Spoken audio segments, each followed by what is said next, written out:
ஒரு ஜாதகம் எழுதும்போது யோகங்கள் அப்படின்னு சொல்லிட்டு நம்ம எழுதுவோம். இதுக்கு பேர் தினயோகம், நித்திய யோகம், சூரிய சித்தாந்த யோகம் அப்படின்னு சொல்லுவாங்க. ஆனால் இந்த யோகங்கள்லாம் எப்படி பலன் தரும், அந்த யோகங்கள்னாலேயே நமக்கு அதிர்ஷ்டம் தருமா, இன்றைக்கி இப்படிப்பட்ட யோகத்தில் நான் பிறந்திருக்கேன். சில பேர் வேறு யோகங்கள் கணக்கு சொல்லுவாங்க ஜோதிடத்தில். அந்த யோகம் வேறு, இது தினயோகம். இந்த தினயோகத்தில் உங்களுக்கு சொல்லப்பட்டது நீங்கள் பிறக்கும் பொழுது சூரிய சந்திரனுடைய ஸ்திதிகளை வச்சு எப்படிப்பட்ட யோக தினத்தில் நீங்கள் பிறந்திருக்கீங்க, அதனுடைய வாழ்வு உங்களுக்கு எப்படி இருக்கும்னு சொல்லுவாங்க.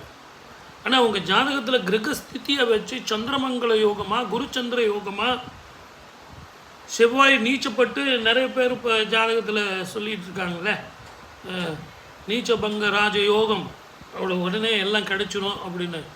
யோகங்கள் எப்போ பலன் தரும்னு ஒரு கணக்கு இருக்குது.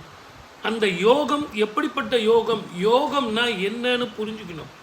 தரித்திர யோகம்னு ஒன்று இருக்குது, தினயோகம், நித்திய யோகம், இதெல்லாம் ஒரு யோகங்களாக இருந்தாலும் ஜாதகத்தில் சொல்லப்பட்ட 1008 யோகங்கள் இருக்குது. அந்த யோகங்களில் நமக்கு எப்போ, எந்த காலத்தில், எந்த வயசில் அந்த யோகங்கள் வரணும், அந்த ஜோதிட பலன் நமக்கு எப்போ வரணும்னு ஒரு கணக்கு இருக்குது. வயது முதிர்ந்த நிலையில் சில யோகங்கள் வந்தால் பிரயோஜனம் இல்லை, இளம் வயதில் சில யோகங்கள் வந்தால் பிரயோஜனம் இல்லை. இது தினயோகம், பிறக்கும் பொழுது நமக்கு உள்ள அந்த நாளினுடைய சூரிய சந்திரனுடைய யோகம். ஆகவே இதை வச்சுக்கிட்டு நீங்கள் பேச முடியாது.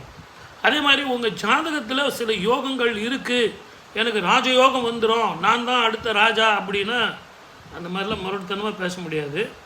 உங்கள் ஜாதகத்தில் அம்சம் எப்படி இருக்குன்னு பார்க்கணும். யோகம் இருக்குது, தாசில் பண்ண அம்சம் இருக்குது, தாசில் பண்ணுறதுக்கு அம்சம் வேணுமே. ஆகவே அம்சம் பார்க்கணும், அவசரப்படக்கூடாது. நீச்சபங்க ராஜயோகம் சார் அப்படின்னு ஏற்றி விட்டு போயிடக்கூடாது. அந்த மாதிரி ஏற்றி விட்டு போனவங்களாம் ரொம்ப கஷ்டப்பட்டுக்கிட்டு இருக்காங்க. ஆகவே எந்த பலனை சொன்னாலும் முதல்ல யோகங்கள் அப்படின்னா என்னன்னு தெரிஞ்சு பேசணும். சந்திரமங்கல யோகம், அந்த சந்திரமங்கல யோகம் திருமண வாழ்க்கையில் எப்படியெல்லாம் பலன் கொடுக்கும், சில ரகசியங்களில் பொது விஷயத்தில் பேச முடியாது. அந்த மாதிரி நம்ம யோசனை பண்ணி பலன்களை சொல்லணும். யோகங்களே சில நேரங்களை காலவாரி கொடுத்துரும், அந்த வாழ்க்கையை கெடுத்துரும்.